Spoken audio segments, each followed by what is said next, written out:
Welcome back to Boat Build right here on the Drift. We're back at Coastal Boat Works in Tiverton, Rhode Island. And that ROS bass boat that we've been watching for the past couple of weeks is just about ready for sea trial. Let's go see Billy and the team as they get the finishing touches done. Come on.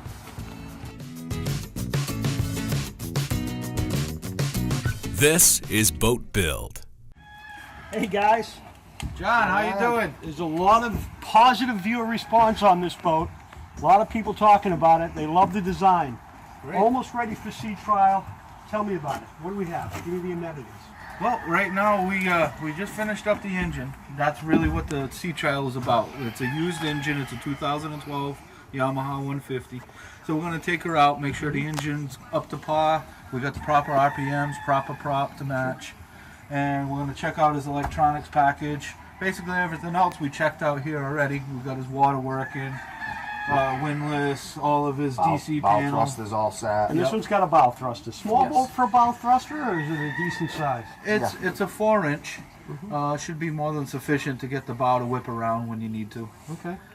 So this is all original design. Walk me through some of the amenities of this boat. well, we have the water, which is a fresh water system with a sink. So you're able to wash your hands, or if you needed to take a shower, you just pull it up. You can wash off after swimming. So that's a good idea. So you can, so instead of a typical faucet here, you've worked this in. So you can pull it up. You can shower off out here if you want with fresh water, or just use it to water. Right. Pretty much, right? All you need is fresh, cold water out here anyways, right? Well, let me have Andrew introduce you to the helm. Yeah. All right, Andrew. Yeah. Come on. All right, well, this is a Garmin Chirp 74, I think. Yeah, 74. Okay. It's a beautiful unit. This complements the engine. All the gauges are now, instead of having analog gauges, you have them built right into the GPS. It'll tell you trim and tilt, everything. Every single detail of the engine. We have a nice windlass going on here. This is all set. Works beautifully. Perfectly sized for this size boat. This is special for this size boat actually too, this bow thruster. Typically people won't, you put a bow thruster in a boat this size with an outboard too, you know. This is his panel, controls everything.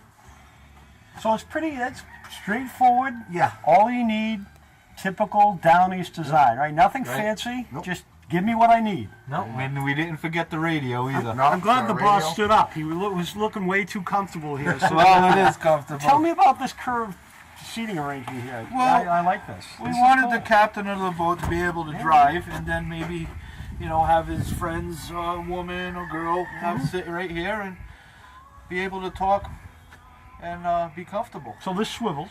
Yes, So for entertainment, this is a little place to live. absolutely. Now we like this design, and we're going to go with the same kind of design on our 30. Yeah. I might want to put a table right here. Oh, Will absolutely. that work on ours? What we're gonna do is we're gonna enlarge this. The 30 is 10.5-foot beam. This is only 8. Okay. So we're gonna bring this out another foot. Sure. All right, we're gonna open this up. We're gonna have a larger sink here for you. We're gonna have a curved seat in the back. Same thing, but up here is gonna be basically the same. And we'll all be polished up like this. We like this polished look. Yeah, we're gonna do the body work and give it a good polish. How do you achieve that? How do you get that polish? Well, we build it, we glass it, just like inside the molds. It's very rough. We give it a quick grind and then we start filling it. Okay. We may use gel coat filler. We'll make our own fillers, or we'll get some Bondo perhaps, which is still a polyester filler. Works very well with polyester resin. Right. And we'll just mill it down and get it to the shape we need. Then we'll gel coat over it and polish it. Bill, I'm liking your attention to detail. So you've taken these LED lights and built a little bit of it. And this is all handcrafted bright work, which is really great. A little bit of an accent there. Right, Andrew came up with the idea. We weren't able to recess the lights into the hardtop because this is basically just the skin. Right. All right, we didn't want a lot of weight on the top of this boat because weight up here makes the boat want to sway back and forth in the ocean. So the lighter it is up here, the less movement you have down here. Now ours will be a little different in that we'll have wiring channels. Right, when we make your hardtop or your roof or your cabin, we're going to do a thick core. We're going to do like a 1-inch core. And we're going to flip it over and we're going to route her out where all the wires are going to go. Okay. And then we're going to lay the wires in and then we're going to glass right over it. And that way you won't see the wires. but they'll still come out, and we'll be able to recess these lights in and get a little bit more headroom. I still like the bright work detail. We can so still we'll have do some that. of that. Absolutely. We want a hint. We don't want a lot of work, and we know bright work requires work, so, but we want a hint. We want that real classic New England down east feel. Oh yeah, Andrew's the best at getting the accent out. That was really his idea. I really was dumbfounded as to what we were going to do with such a small light. But he came up with that idea, and I think it was awesome. Talking about bright work, look at this hatch. Oh yeah. What do we have? What is that access, Andrew? This is access to the freshwater tank. Actually, basically just a simple flange. Put the door, then the hardware. Right. And then you've got this, Andrew. Yeah. Right. Just kind of an accent here, right?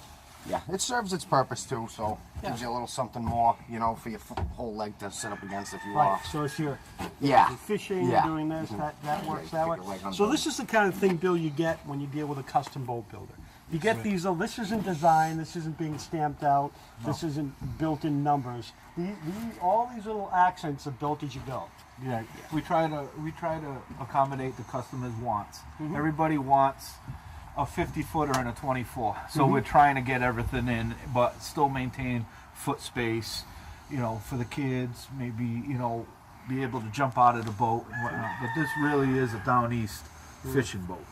But we've turned it into, you know, more of a crackers and wine boat, something that you can enjoy more with maybe the older crowd. Or a whiskey and cigar boat, which is Absolutely. Good cigar sounds good about now. So below on this one, Bill, we have what? Oh, you got your radio, what you're zooming in on now, and then we go into our cushions. And if you notice, we have a step down before you hit the cushions. That way you can get into the boat and still be able to sit down. You got your rope locker up forward.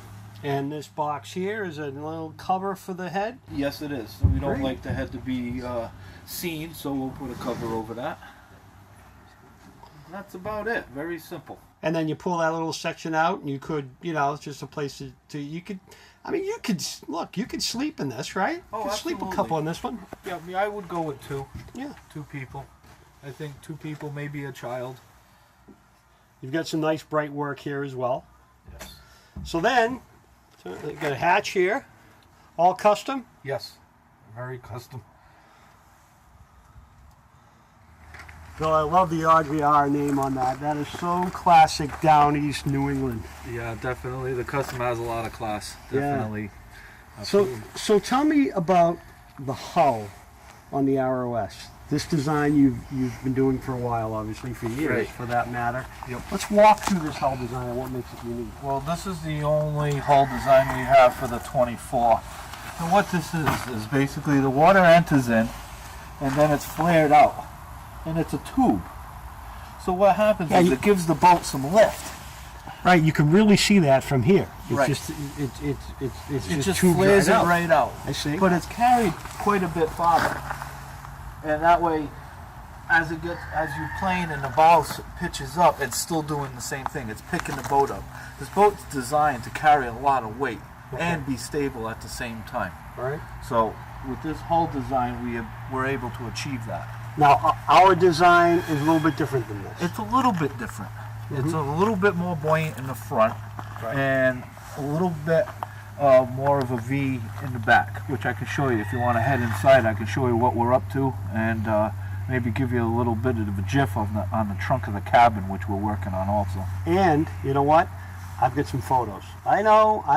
I've been looking online. I've got some photos of boats we'd like ours to be like. So let's go check it out. All right, let's do it. Next time on Boat Build.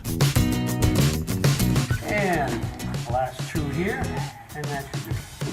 Holy shnikes, John. What in the world you got? Spent a little time on the internet looking at some photos. I think I found some images here that that'll fit the bill. So, you know, we talked early on about colors. I saw this white, which is good. And I know you do sort of a gray white. I do. On the ROS. That's good. But I've got to tell you, you can't pull me away from that blue. That dark color really draws out the white. This is Boat Build, right here at the Drift. Presented by Sociable, original social media programming. Thanks for watching. Keep it right here to watch more episodes of Boat Build, only on The Drift. And don't forget to hit that subscribe button. Get the drift?